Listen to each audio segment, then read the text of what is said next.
The early 1980s should have been a time of renewed energy for Chicago, a city of industry, culture, and ambition. But beneath the surface, a chilling fear crept through neighborhoods, spreading like winter's lake-effect snow.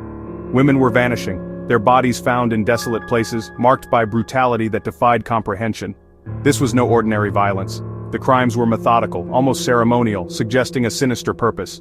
The city, still haunted by John Wayne Gacy, now faced a new, more organized nightmare. The media dubbed the unknown assailants the Chicago Rippers, a name that captured the city's terror. Every news report deepened the panic, as ordinary women became victims of unspeakable cruelty. The randomness was terrifying. Anyone could be next. Chicago's sense of safety evaporated. People locked doors, eyed strangers with suspicion, and hurried home before dark. The police were under immense pressure, but the killers left behind only confusion and horror. The Ripper crew operated with chilling confidence, as if untouchable. The city was gripped by a living fear, its rhythm changed by the threat lurking in the shadows. This was the landscape upon which the Ripper crew's story would unfold, a city besieged by hidden evil. And so, Chicago braced itself for a darkness it could not yet comprehend. At the center of this storm was Robin Gecht, a seemingly ordinary contractor, husband, and father. But Gecht's past was shadowed by his work for John Wayne Gacy, the infamous killer clown. Though never implicated in Gacy's crimes, Gecht emerged from that world changed, learning to hide depravity behind a mask of normalcy. He began to cultivate a dark ideology, blending sexual violence with occult fascination. Charismatic and manipulative, Gecht drew in lost, impressionable men, promising them power through pain. His attic became a makeshift altar, where he preached from the Satanic Bible and conducted bizarre rituals. Gecht was no longer just a contractor, he was forging a weapon, building a cult of violence. He became the architect of a plan that would unleash a wave of terror, more organized and ritualistic than even Gacy had conceived. Robin Gecht was ready to lead his disciples into darkness. Gecht didn't seek equals. He sought followers. His first recruit was Edward Spreitzer, a young man desperate for approval and easily molded. Spreitzer became Gecht's loyal lieutenant, willing to do anything for acceptance. The crew grew with Andrew and Thomas Cocorales, brothers drawn in by Spreitzer and Gecht's promise of brotherhood and power. Vulnerable and searching for meaning, they were swept into Gecht's orbit. Together, these four formed the Chicago Ripper crew, Gecht's disciples, his instruments of terror. In the attic's eerie glow, Gecht indoctrinated them into ritual violence and sexual sadism. He controlled them through manipulation, secrecy, and the shared horror of their acts. Bound by blood and secrecy, they became a self-contained unit, isolated from the world by the gravity of their crimes. The mundane suburbs had birthed a death squad, ready to act on their leader's darkest commands. The Ripper crew was assembled, and Chicago would soon feel their wrath. 12. The Ripper crew's crimes were grotesque ceremonies, not just murders. Gecht convinced his followers that mutilation was a source of power, a way to commune with satanic forces. They cruised Chicago in their van, hunting for vulnerable women to abduct. Victims were taken to secluded locations or Gecht's attic, where ritualistic horror unfolded. The central act amputation of a breast, used in a macabre communion Gecht believed conferred power.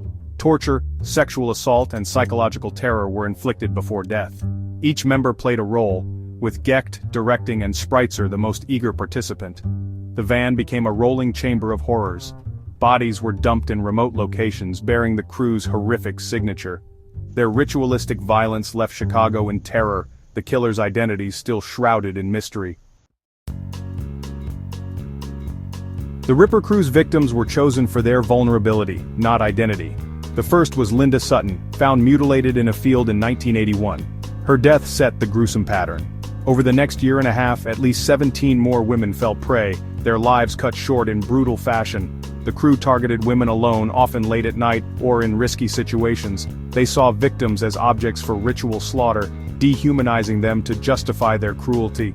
The police struggled to connect the dots as the murders spanned jurisdictions and lacked clear motives. The only link, the ritualistic violence. For families, the ordeal was a nightmare of uncertainty and grief. The victims' stories are the tragic heart of this chilling tale. For nearly 2 years, the Ripper crew operated as ghosts, until one woman survived. In October 1982, Beverly Washington was picked up by the crew, beaten, tortured, and mutilated. Left for dead, she miraculously survived, flagging down a passing motorist. Her survival broke the crew's pattern. They had left a witness. Despite her injuries, Beverly gave police detailed descriptions of her attackers and their van. Her testimony provided the first concrete link to the unsolved murders. Beverly's courage gave law enforcement the breakthrough they desperately needed. She was more than a victim. She was a survivor who cracked the wall of secrecy. Because one woman refused to die, the ghosts haunting Chicago were about to be unmasked. Armed with Beverly's testimony, police finally had a lead: the red van. A sharp-eyed officer connected the van to Robin Gecht, a local contractor. Surveillance and background checks revealed Gecht's ties to Gacy and his associates, Spreitzer and the Kokorales brothers. The task force moved quickly, arresting Spreitzer and Andrew Kokorales. Under pressure, Andrew confessed, detailing the abductions, torture, and rituals, implicating Gecht as the leader. Spreitzer soon corroborated the story. With confessions in hand, police arrested Gecht and Thomas Kokorales. A search of Gecht's home uncovered the attic altar, satanic literature, weapons, and trophies from victims. The unmasking was complete. The four men behind Chicago's reign of terror were in custody. The city could finally breathe, but the true scope of their depravity was only beginning to be understood. The Ripper crew's reign was over, but the horror they unleashed would haunt Chicago for years. 14. The trials exposed the full horror of the Ripper crew's crimes. Robin Gecht, the mastermind, never confessed and was convicted for the rape and mutilation of Beverly Washington, sentenced to 120 years.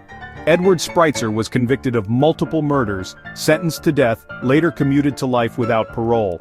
Andrew Kokorales, whose confession broke the case, was executed in 1999, the last in Illinois before the death penalty was abolished. Thomas Kokorales was convicted for one murder, sentenced to 70 years, but released in 2019 after serving half his sentence. His release sparked outrage, a painful reminder of justice's imperfections. For victims' families, it was a reopening of wounds that never healed. 3 members were removed from society, but the freedom of the 4th left a sense of unresolved horror.